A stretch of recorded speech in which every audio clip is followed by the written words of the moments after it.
tal? Bienvenidos a un nuevo periscopio por el streaming, en este caso, de UniTV, un programa donde siempre tocamos algún tema que esté vinculado con lo social, con lo político, con las elecciones, donde tratamos de aportar distintas miradas sobre el asunto, pero resulta que el lunes pasado, el 13 de noviembre, pasó algo muy importante en esta universidad, en la Universidad Nacional de General Sarmiento, que tiene que ver con el cambio de su estatuto.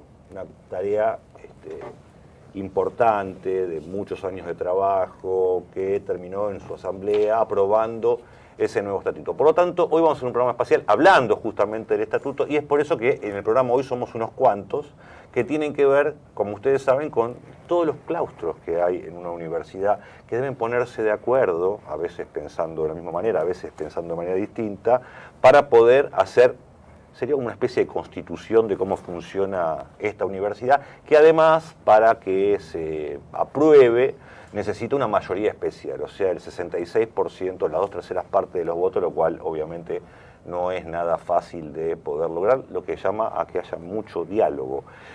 Estamos aquí con integrantes de todos los claustros y la rectora Gabriela Dicker, cuando arrancó la asamblea, dijo que uno de los primeros actores que empezaron con todo el tema de la reforma del estatuto fueron los estudiantes. Por lo cual vamos a arrancar justamente con quien representa aquí el claustro de estudiantes. Estamos hablando de Rocío Espíndola. Y me interesaría saber, en el estatuto, con respecto a los estudiantes, ¿qué modificaciones podemos encontrar? Bueno, en principio, una de las más importantes, que es un reclamo histórico del claustro estudiantil, es la mayor representación dentro de los órganos de gobierno. Nosotros ya de por sí por la ley estamos bastante coercionados porque no podemos aumentar mucho más, ya hay un 50% que es para docentes, y realmente para nosotros fue un logro porque la UNF era una de las universidades que tenía más baja representación estudiantil. ¿Qué número tenía representación? ¿Y qué número pasaría a tener ahora? 17% y ahora entre un 25 y un 30%. Perfecto. ¿En el caso de graduados? Bueno, en el caso de graduados, las transformaciones más importantes es que, por un lado, se da la posibilidad de que los posgrados sean gratuitos, los posgrados y las actividades de formación continua de la propia universidad. También está garantizado que los graduados no pierden representación porcentual dentro de sobre todo del Consejo Superior nuevo. Y después hay algunas transformaciones o cambios menores, en términos de que se discutieron 133 artículos, con lo cual hay algunos cambios en términos del rol del graduado dentro de la universidad y fuera de la universidad como un agente de transformación, reconociendo más sus capacidades y su importancia como agente de la universidad, digamos. Pero bueno, en general, esos son los cambios principales de lo que afecta a los graduados. ¿Y en lo que hace a los profesores, Claudio? Bueno, empiezo por aclarar que mi participación en todo este proceso fue como director del Instituto de Industria. Si bien yo soy profesor de la universidad, no fui representante del claustro de profesores. De todas maneras, yo creo que es de destacar, tanto en los consejos de institutos como en el Consejo Superior, la ampliación en el número de representantes de todos los claustros, de manera tal que se posibilita en todos ellos la participación de mayorías y minorías. Eso me parece que es algo muy destacable de este nuevo estatuto. Y otra cuestión que me parece absolutamente relevante es la elección directa de las autoridades superiores, ¿sí? No solo de los consejeros, de rector, vicerrector y de ahora van a ser decanos, ya no directores. Anteriormente no eran de manera directa elegidas autoridades. No. ¿Cómo se elegían? Se elegían de manera indirecta los directores de instituto a través de los consejos de instituto, y rector y vicerrector lo elegía la asamblea universitaria. Pasamos por graduados, por estudiantes, por profesores. Vamos al caso de los no docentes. ¿Qué novedades tenemos con los no docentes? Con los no docentes creo que en general el estatuto en general que se alinea, porque estábamos con un estatuto que tenía 20 años, alinea más todo lo que es la universidad hoy. Nosotros como trabajadores que estamos en la universidad todos los días, ahora nos encontramos con un estatuto que se alinea más con nuestras actividades, más allá de, como dijeron todos, la mayor participación, la posibilidad para los trabajadores de posgrados gratuitos, pero me parece que en términos generales, como mayor ganancia para todos, pero especialmente para los no docentes, es estar con un estatuto alineado a lo que es hoy la universidad y lo que queremos para la universidad de acá en adelante. Uno supondría que el estatuto ¿qué año era, Gabriela? El original, 1994. 1994, digamos, además de las cuestiones políticas, ideológicas, los cambios, tantas cosas que pasaron del 94 por acá, también es cierto que probablemente la universidad en su propio crecimiento haya tenido un montón de desarrollos que en muchos casos hayan sido impensados en el momento de su propia fundación. Vos como rectora, ¿cuáles son los puntos que dirías son los más relevantes que se obtienen con este nuevo estatuto? Yo creo que fueron muchos los avances que pudimos acordar y que se incorporaron en este estatuto. Algunos que efectivamente, como decía Anita, lo alinean un poco más con las cosas que efectivamente ya estamos haciendo, y en muchos otros sentidos pone a la universidad por delante en una serie de discusiones que creo que es importante destacar. ¿Cuáles, por ejemplo? Por ejemplo, la paridad de género en la representación en los órganos de gobierno, por ejemplo, definir para la universidad 4 funciones fundamentales: la investigación, la formación, la promoción del desarrollo tecnológico y social y la promoción de la cultura como parte de las funciones sustantivas de una universidad pública. Creo que son definiciones que no solo tienen impacto hacia adentro de la universidad, sino que ubican a la Universidad de General Sarmiento en una discusión más amplia, que es la discusión acerca de cuál es la función social de una universidad pública. Un viejo político argentino dijo que si no querés cambiar algo tenés que armar una comisión.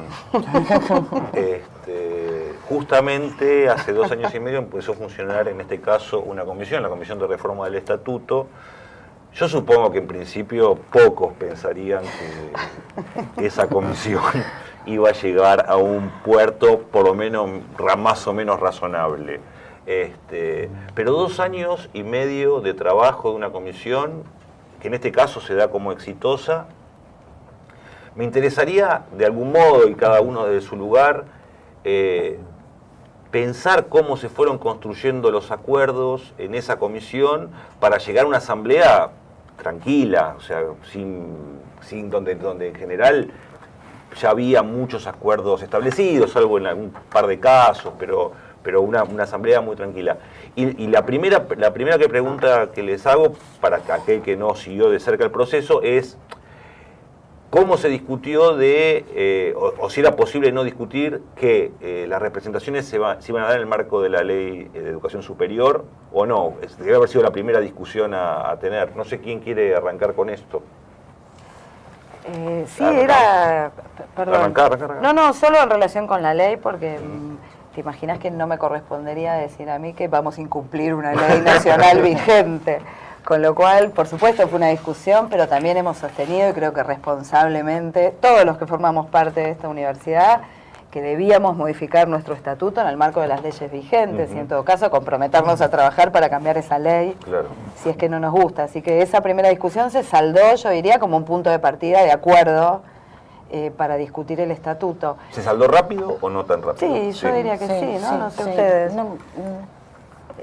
La segunda cosa, y ahí paso la posta, es que esto tuvo 2 etapas. Una comisión, que en este caso, a diferencia de lo que decía el general, funcionó, que fue la Comisión de Reforma del Estatuto, que fue una comisión muy plural, con muchas voces, con las mayorías y las minorías de todos los sectores de la universidad, y que resolvimos que no tomara decisiones, sino que conjugara y articulara propuestas que el órgano de gobierno iba a decidir.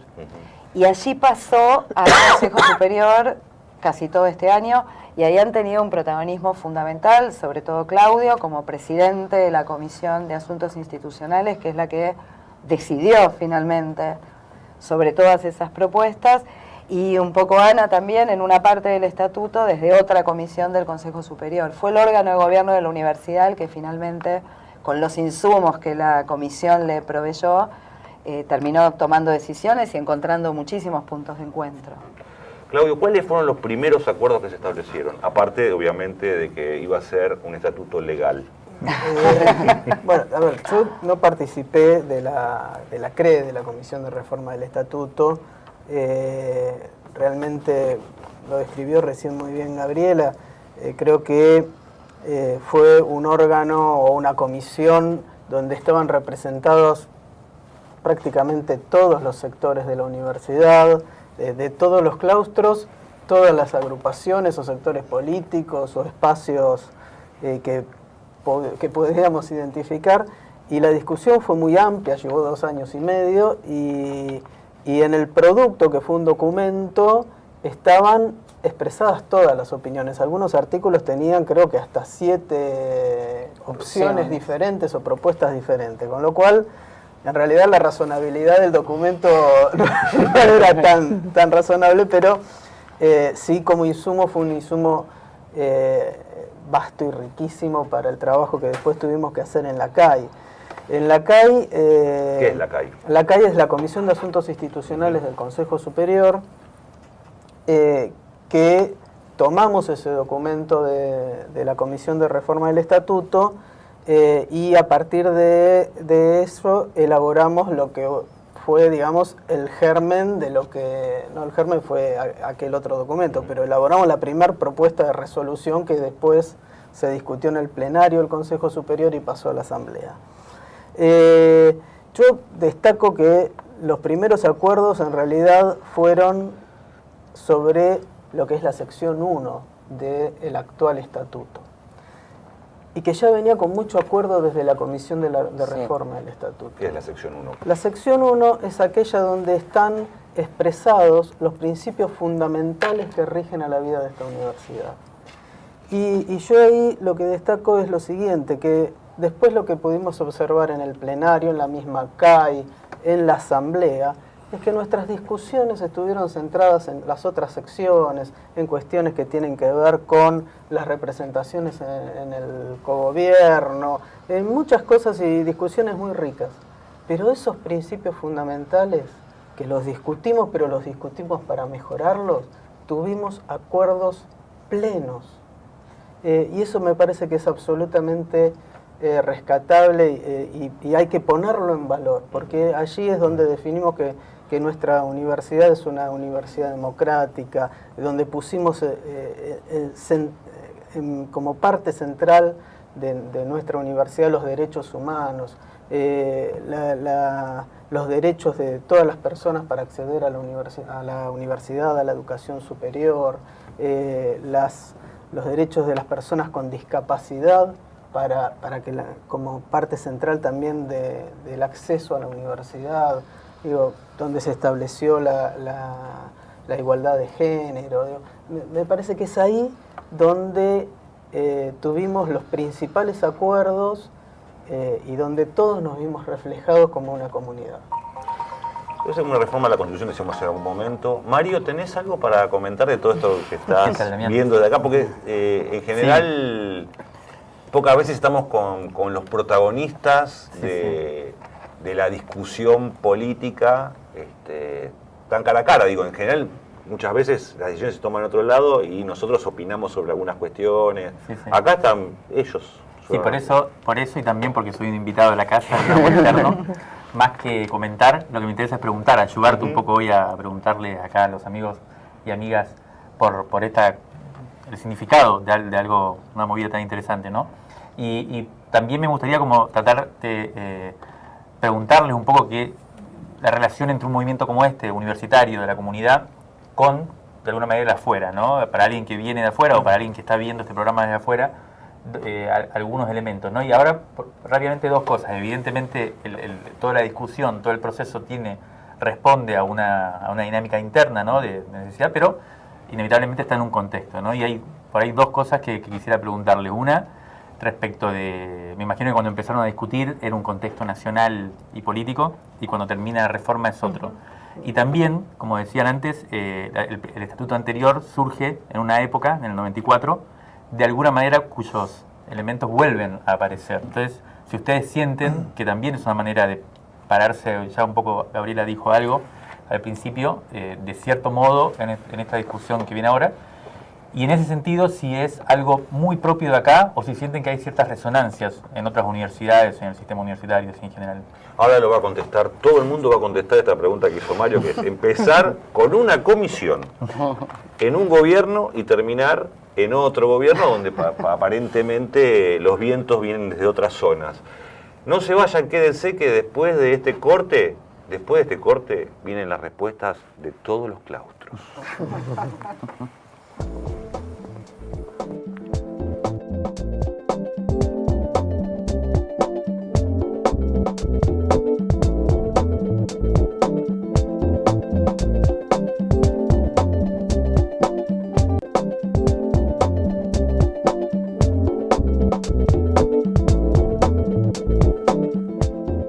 Gracias por esperarnos, por quedarse ahí. Hoy estamos hablando del nuevo estatuto de la Universidad Nacional de General Sarmiento y sobre el final del bloque anterior, Mario Santucho hacía una pregunta que es muy pertinente. Cuando empezó toda esta discusión, estamos en el marco de un gobierno que en principio uno podría decir que de algún modo colaboró en el desarrollo de las universidades.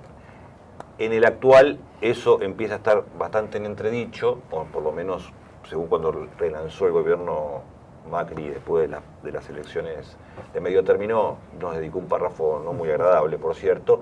Pero voy a tomar la pregunta de Mario y voy a arrancar con Juan Cruz Contreras, que es graduado él, que nos cuente un poquito qué opina al respecto. Bien, ahí como venían comentando, la ley de educación superior tiende más bien a mercantilizar o privatizar los posgrados. Lo que se hizo fue también dentro siempre de la ley tratar de que el nuevo estatuto se mantuviera dentro de la ley, pero que ampliara lo más posible esas condiciones, que las volvieran lo más democráticas posible y lo más igualitarias posible. Por ejemplo, en los términos de la gratuidad de los posgrados y la formación, para graduados, para estudiantes y no docentes, y también la participación del Consejo Social, con voz y voto dentro del nuevo Consejo Superior, que también es una forma de relación de la universidad con su entorno. Y el Consejo Social en términos de un espacio nuevo que trata de integrar la vida comunitaria en términos de organizaciones políticas, sindicales, barriales, empresariales, el INTI, el INTA, Ingeniería Sin Fronteras, todo un espacio amplio que puede ser ahora partícipe de una forma un poco más activa. Creo que eso también da cuenta de este espíritu de que, como decía, ese estatuto del 94 reflejaba un tipo de sociedad y un tipo de universidad, y está más amoldado a las cosas que ya hace la universidad y las cosas que la universidad se propone en esa línea que también describían de igualación de derechos, de validación de los derechos humanos, de igualdad de género, ese espíritu, tensionando lo más posible dentro de lo que la ley permite. Rocío, ¿cómo lo ves esta nueva situación política y la vinculación con algunos logros que aparecen en el estatuto y cómo lo ves cómo va a ser la puesta en práctica? Sí, bueno, un poco retomando lo que comentaba Juan Cruz, la cuestión de los posgrados gratuitos o de los servicios como bien social, para nosotros avanza en términos de una desmercantilización de la educación, que hoy creo que el gobierno nacional plantea cada vez más una mercantilización de esa educación, va contra lo público, celebra lo privado en general, y nosotros entendemos que estos pequeños avances ayudan a garantizar nuestra educación, porque nosotros entendemos además que la educación es un derecho. De hecho, el eslogan de nuestra universidad es estudiar es tu derecho. Entonces nos parece que este estatuto va un poco también en contra de las lógicas mercantiles en las que estamos ahora inmersos y nos permite seguir pensando y construyendo esa universidad más diversa, más igualitaria, más inclusiva, más popular, que es lo que todos los días militamos, por lo menos en nuestro claustro, y creo que la mayoría de los claustros también. ¿A vos te genera, Claudio, alguna preocupación, estas definiciones estatutarias con respecto a los vientos que andan corriendo por ahí? Mira, yo lo que pienso es que un poco está en nuestro génesis en contra de estas corrientes. La universidad también nació en una época donde había muchos rasgos parecidos al actual, y el estatuto que acabamos de reformar en muchas cuestiones también era un estatuto de avanzada y y en muchas cuestiones la universidad se plantaba en contra de los vientos que había en esas épocas. Siempre decimos nosotros, se creó un instituto de industria para promover el desarrollo productivo a mitad de la década del 90. Y ahora creo que lo volvimos a hacer. Se trata un poco de eso, ¿no? Estamos hablando también de estas nuevas funciones. En esa época hablábamos de servicios como función, y ahora hablamos de desarrollo tecnológico y social, de promoción de la cultura. Bueno, me parece que ahí nuevamente la universidad se está plantando ante ciertas corrientes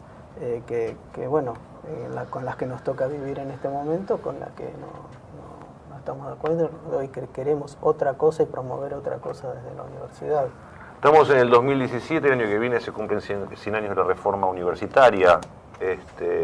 Gabriela, vos, ¿qué vinculaciones podrías establecer? Si que podrías establecer alguna vinculación entre la reforma del estatuto de la universidad, en esta universidad, y qué cosas, cómo la podés conectar con este centenario que se cumple el año próximo, en qué aspectos, qué reflexión podrías hacer con respecto a esto, ¿no? Yo creo que... Digo, porque también me parece que hay una parte de la gente que estará viendo esto que dice, ¿de qué están hablando estos muchachos? No importa. Digo, qué sé yo, el estatuto de la universidad. Y sin embargo, como hito histórico, la reforma del 18 quedó como instalado en la historia como algo importante. Nadie sabe qué pasó, pero que fue un hecho importante, Sí. Eso no cabe duda. Sí, quizá para los que nos estén mirando y lean algo de esta, o escuchen esta descripción como un proceso muy interno de una universidad, habría que decir que procesos como estos en una universidad pública expresan un estado de discusión social y están llamados a producir alguna clase de efecto también hacia afuera. Nosotros creo que algo que muestra este estatuto nuevo que tenemos es una universidad que quiere ser más permeable cada vez, cumpliendo a rajatabla. En realidad yo coincido ahí con Claudio, con los principios fundacionales de esta universidad, que se planteó desde el principio como una universidad abierta a su entorno y cuyo sentido y único sentido era qué diálogo podía establecer con los problemas sociales. En relación con la reforma del 18 y con las discusiones que ahora estamos dando a 100 años de esa reforma, creo que es evidente que el vínculo más próximo tiene que ver con el gobierno de la universidad, con el gobierno, con el autogobierno y con el cogobierno. Y creo que acá hemos dado varios pasos en relación con cómo las universidades se gobiernan, que también para los que conozcan menos cómo funciona internamente una universidad, habría que decirles que las universidades nos cogobernamos y tenemos autonomía y la responsabilidad de ejercer autonomía en el sentido de que nos damos nuestras propias normas y en el cogobierno participan distintos sectores de la universidad. Gracias a la reforma del 18 empezaron a participar en un gobierno que era tradicionalmente de académicos, también graduados, también estudiantes. Ya en los 90, y esta universidad también hizo punta en su estatuto original, se incorporaron los trabajadores no docentes al gobierno de la universidad. Nosotros en este estatuto incorporamos además al gobierno de la universidad a un representante del Consejo Social, que entendemos representa las organizaciones del territorio.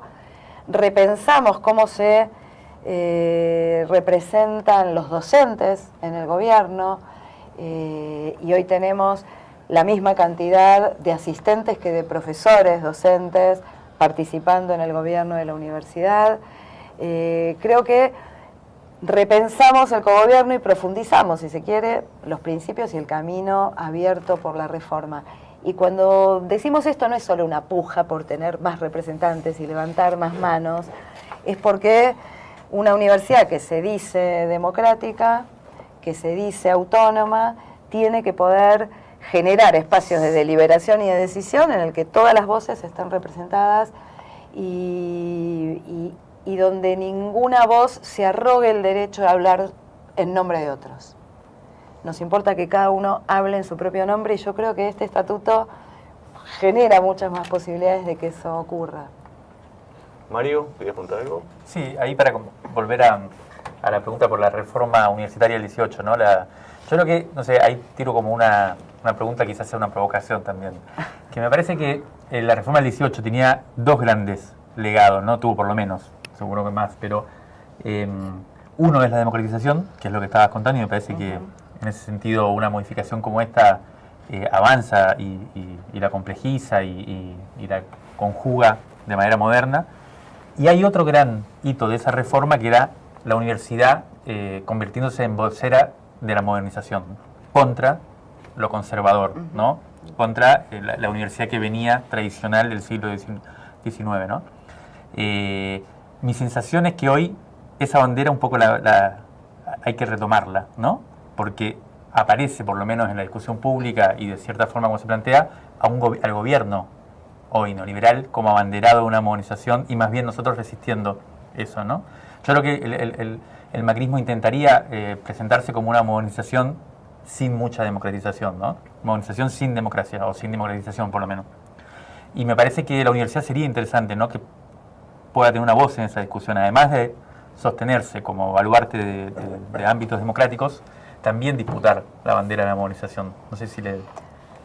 Sí, yo creo que también hay un discurso de la modernización hoy que es una modernización sin conocimiento, una modernización de superficie. Lo que una universidad garantiza o debe garantizar es, a través de la investigación que produce, los profesionales que forman, la producción de un conocimiento que está llamado a transformar la sociedad en la que vive. Ni siquiera sé si hablaría hoy de modernización, no sé ustedes qué piensan. No creo que la universidad deba pensarse necesariamente como agente de modernización, salir a disputar esa bandera. Sí creo que nos pensamos como un agente de transformación porque producimos un conocimiento que en esta universidad pretende ser un conocimiento capaz de mejorar la vida de la gente, de intervenir en los problemas reales de la sociedad, de los productivos, los educativos, los culturales, los ecológicos, los ambientales. Esa es, me parece, el programa que tenemos, y no estamos saliendo a disputar quizá esa bandera. Quizás a veces también la palabra modernización fue cooptada y se usa con un fin puntualmente, y a veces uno moderniza para volver al siglo XIX, digamos, claro, en cuanto a la estructura económica. Digo, decía Claudio recién, en los 90 crear un instituto de industria, yo supongo que mucha gente, la comisura del labio se le debía mover para un costado, porque era casi una utopía. Digo, hasta en términos personales, yo estudié en una escuela técnica y obviamente cuando llegó el momento de salir a trabajar, me dediqué a cualquier otra cosa, menos cuestión técnica, no existía más eso. Digo, en ese sentido, aparecen cosas que también son modernizadoras o modernizantes, en cuanto quizás también la democratización, la incorporación de otros actores, escuchar otras voces. Lo de las mujeres. Exacto, también. Y se marcaba acá sobre algunas cuestiones donde este estatuto puntualmente hace punta. Yo no sé si hay antecedentes que haya un consejero social con voz y voto en algún consejo superior. ¿Hay alguna universidad que lo tiene? Sí, hay 6 o 7, ¿no? Ah.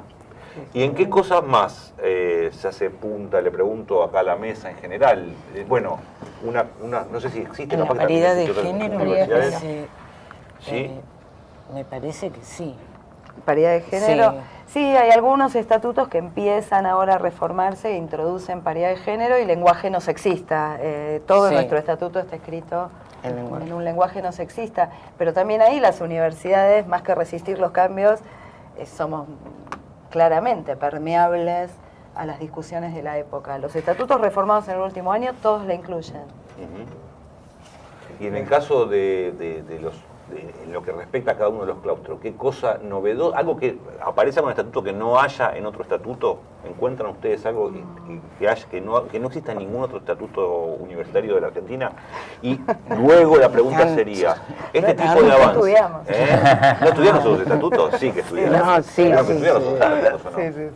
No hicimos un estudio comparativo. Yo creo que ahí, en términos por lo menos de los graduados, más allá de que dicen otros estatutos de otras universidades, sí, este estatuto deja claro que la universidad tiene un rol activo una vez que el graduado sale de la universidad.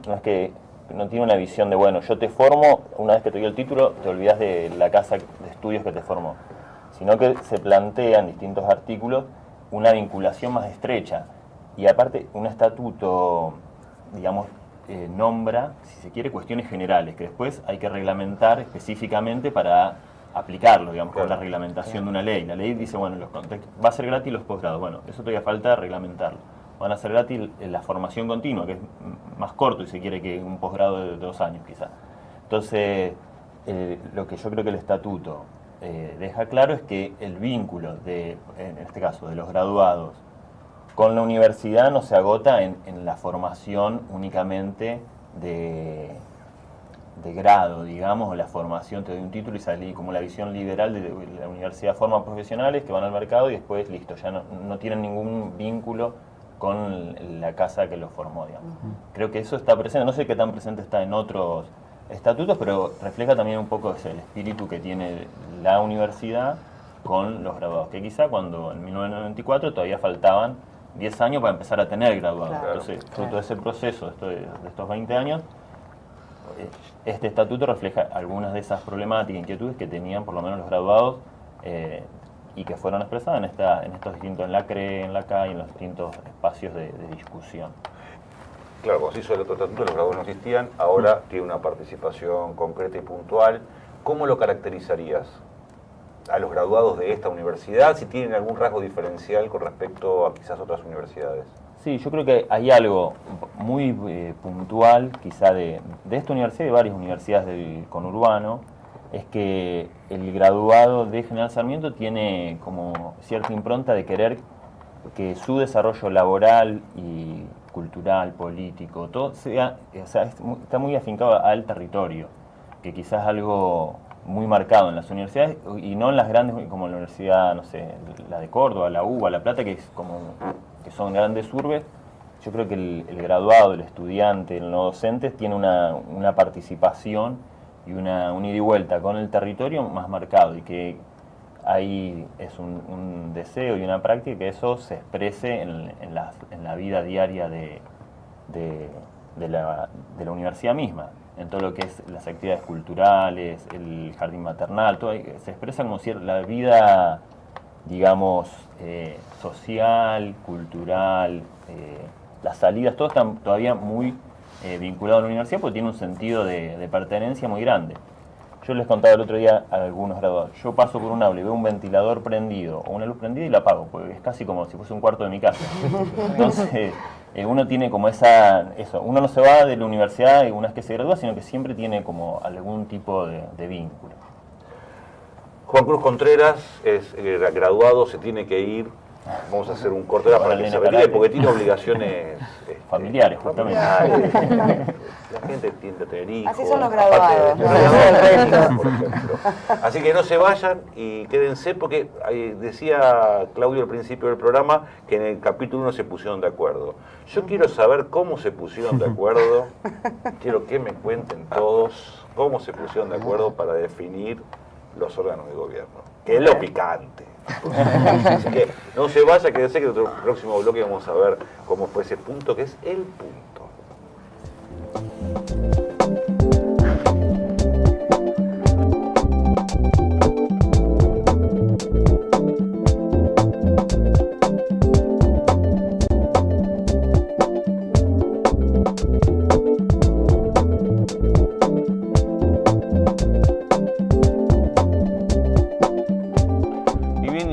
El programa, Claudio Fardelli decía que en el capítulo 1 hubo un acuerdo rápido, se pusieron de acuerdo todos y hay una tradición de algún modo que avalaba ese acuerdo institucional y que obviamente uno se imagina que las discusiones más ásperas, las discusiones más difíciles de cerrar, las de que generan mayores disputas, tienen que ver con cómo se organiza el órgano de gobierno, donde además se incorpora, aparte de los profesores, los asistentes, los graduados, los estudiantes, el consejo social, la escuela secundaria, es decir, dividir todo eso y decir, bueno, en qué grado, de qué manera se representan todos esos sectores, porque para que algunos crezcan, otros tienen que decrecer, si no, no hay manera, ¿sí? Sabemos que por lo pronto se incrementó el Consejo Superior en su número para poder justamente albergar a todos. Pero esas discusiones deben haber sido bastante calientes. Ana, empezás a contarme vos. Y este es donde yo medimos el minuto a minuto. No, yo creo que en realidad durante toda la discusión hubo todo el tiempo mucha búsqueda de consenso y de acuerdos. Y es más, llegábamos a algunos puntos que no nos poníamos de acuerdo y decíamos, bueno, los discutíamos, argumentábamos, contraargumentábamos y después decíamos, bueno, seguimos avanzando porque había un gran compromiso de todos también de llegar en los tiempos previstos, de que el estatuto saliera, que la comisión no se haya armado porque sí, para que no salga.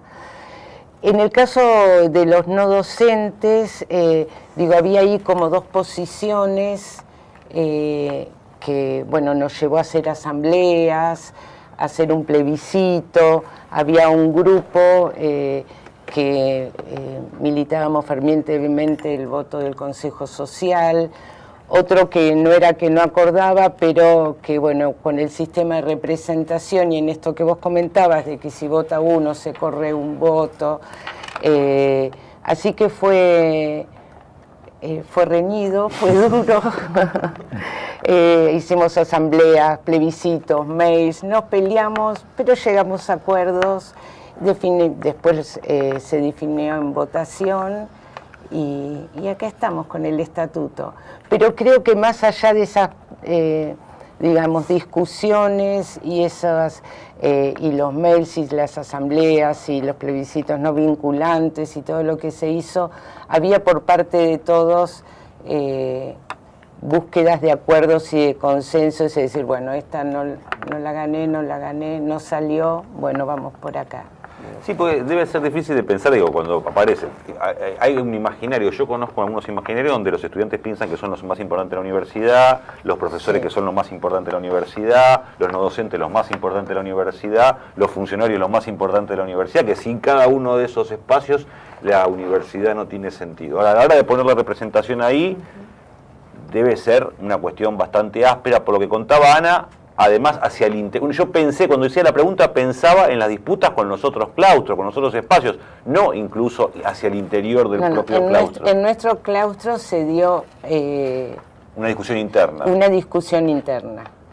Porque ahí debe aparecer también, no sé, Claudio, una cuestión hasta corporativa, es decir, nosotros que somos los profesores, nosotros que somos los asistentes, nosotros que somos los graduados, ¿cómo hicieron? ¿Me puedes explicar cómo hicieron?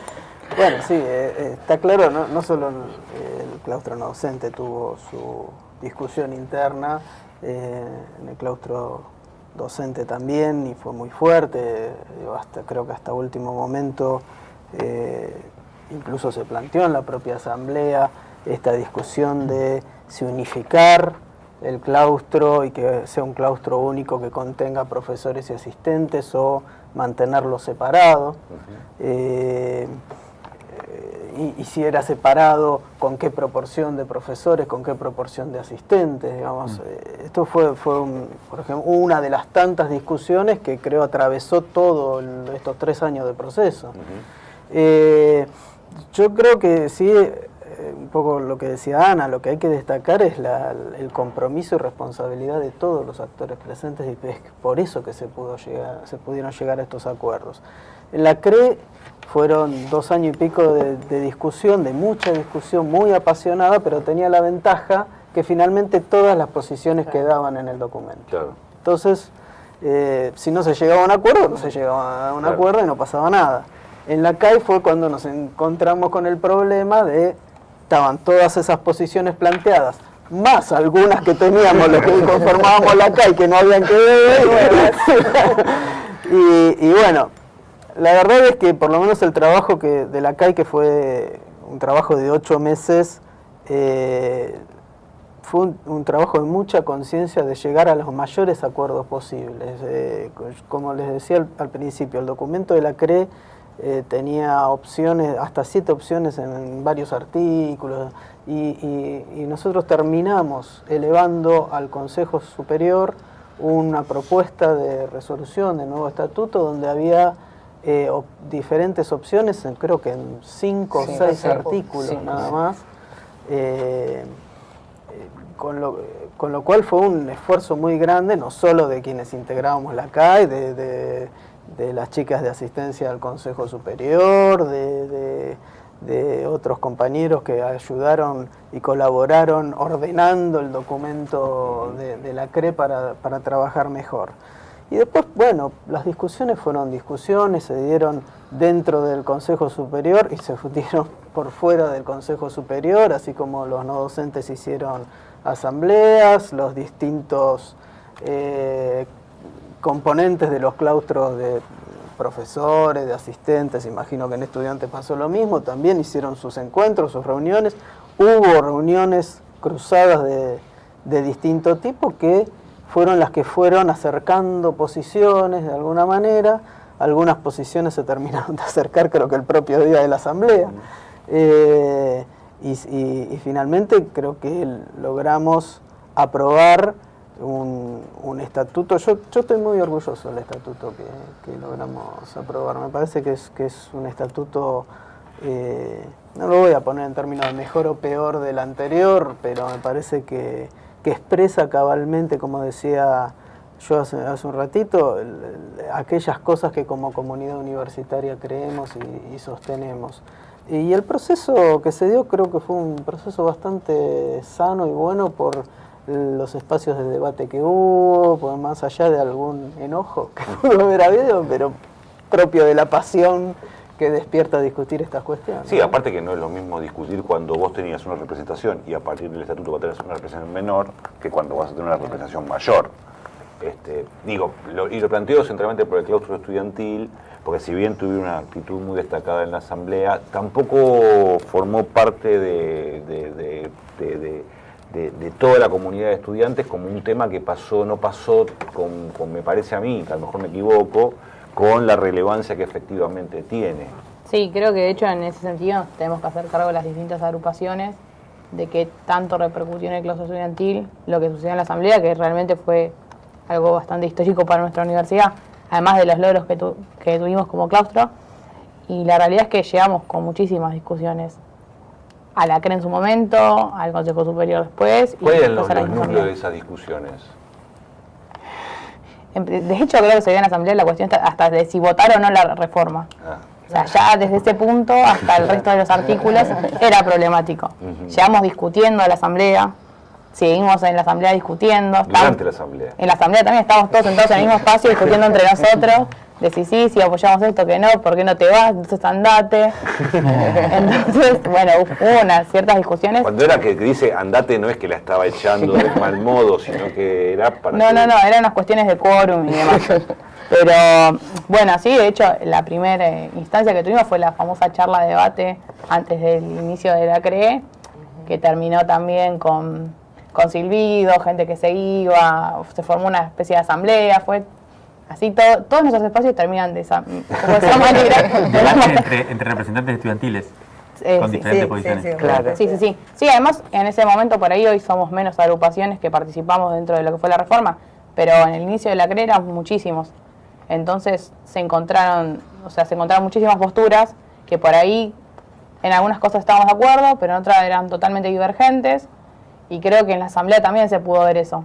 Porque no sé si en algún momento todo el claustro estudiantil votó unánimemente un artículo. Porque ya de por sí, si hubo abstenciones, en general no hubo como mucha discusión y también muchos puntos también de acuerdo, porque la realidad es que por lo menos todo lo que favorecía el claustro estudiantil, de posgrados gratuitos, o paridad de género, los servicios de comunicación social, llegamos a acuerdos por lo menos 2 minutos antes de la asamblea de que esto lo teníamos que votar. Ahí Mario preguntaba antes con respecto a cuándo empezó y cuándo terminó la comisión, pero para la vida de un estudiante 2 años y medio es un montón de tiempo, por ahí para un profesor no tanto, entonces ahí también se van dando capas de estudiantes que van llegando al baile. ¿Y eso cómo lo resolvieron, o si pudieron resolverlo de alguna manera, Rocío? Y bueno, a nosotros nos pasó, por lo menos desde mi espacio, que los que empezaron con la reforma fueron nuestro compañero Juan Materola y nuestra compañera Laura Segura, que fueron quienes nos representaron primero en la CRE. Después en la CRE tuvimos también como medio un recambio generacional, aparecimos en el último tiempo algunos compañeros y compañeras. Después en el Consejo Superior fueron otros compañeros y compañeras. En la asamblea no estábamos los mismos, o sea, fue un recambio generacional además, porque muchos de nuestros compañeros y compañeras se gradúan. Entonces llegó un momento que nos teníamos que reunir con los graduados, todos eran sábados acá adentro todo el día discutiendo, bueno, qué era lo que teníamos que aprobar con esto, cuál era la discusión sobre este artículo, y nos llevó muchísimo tiempo, y eso es lo que también por ahí valoro mucho de mis compañeros y compañeras, que las discusiones las estuvimos dando hasta el último tiempo, con todo lo que nos lleva, porque nosotros venimos a estudiar acá, pero también a militar todos los días. ¿Hay muchos antecedentes de funcionamiento de comisiones de estas características y que duren tanto tiempo, que efectivamente lleguen a un final más o menos feliz? Mira, en mi relevamiento informal sobre este tema, que empecé a hacer a los 2 años ya de discusión del estatuto, y empecé a preguntarle a otros rectores y rectoras cuánto duró en tu universidad la discusión del estatuto. No encontré ninguna que haya llevado 3 años. Sí tenemos universidades como la Universidad de Buenos Aires, que nunca se ha puesto de acuerdo en si debía abrir o no la reforma del estatuto, que se solicita de que yo era estudiante en la Universidad de Buenos Aires. Pero tampoco es tan habitual que los estatutos de otras universidades exijan 2/3 de los votos, o sea, tanto acuerdo para cada artículo. Eso es muy difícil. Entonces, es realmente descomunal el trabajo de acuerdos que tenés que hacer, y creo que justifica, y ha sido un proceso en eso sumamente eficiente, diría yo, no solo interesante y democrático, que en solo 3 años logramos un acuerdo altísimo hasta la última coma del estatuto, porque había que aprobar 134 artículos con ese nivel de acuerdo. Ahora, vos decías cómo son las discusiones. Estamos hechos de discutir los universitarios, estamos hechos de debatir, de argumentar, y forma parte del modo en que se hace política en las universidades, de debate, de discusiones. Y algo de lo que dice Rocío me interesa destacar. Acá no hubo posiciones corporativizadas por claustro. Esto no era lo que estaba en juego. Casi todas las posiciones cruzaban adherentes en distintos claustros, porque lo que estábamos discutiendo era lo que había que discutir, que es ideas de universidad, no intereses particulares de sectores de la universidad, sino el modo en que pensamos el conjunto de la universidad. Entonces, algunas cosas de las que proponían los estudiantes, más, no sé, la misma cantidad de representantes de profesores y asistentes, que esto sí creo que es único en esta universidad, más representación en el Consejo Social, más algunas otras cosas, componían para algunos un modo de pensar la universidad que se articulaban. Entonces, no pensaría estas discusiones entre claustros. Y la última cosa que quiero decir es que si hay un claustro que sí se dio como claustro por principio desde el inicio y nunca planteó una discusión sobre esto en su representación en el gobierno de la universidad, fue el claustro de profesores. Sí, si no, ni salida. En ningún momento discutimos, acá sí me pongo como profesora, los miembros del claustro de profesores, que queríamos más representación que la mínima exigida por la ley, que era la que había que efectivamente cumplir, cuando en esta universidad la teníamos. Una pregunta por sí o por no a todos. ¿Pensaron en algún momento que la comisión se iba al demonio? ¿Sí o no? No, de ninguna manera. ¿No? No. ¿Ninguno? No sé por qué no les termino de creer, pero bueno. Señoras y señores, nos vamos a un corte. Enseguida volvemos con algunos detalles que quedaron pendientes de este nuevo estatuto que tiene la Universidad Nacional de General Sarmiento. No se vaya, quédese, enseguida volvemos. No se vaya.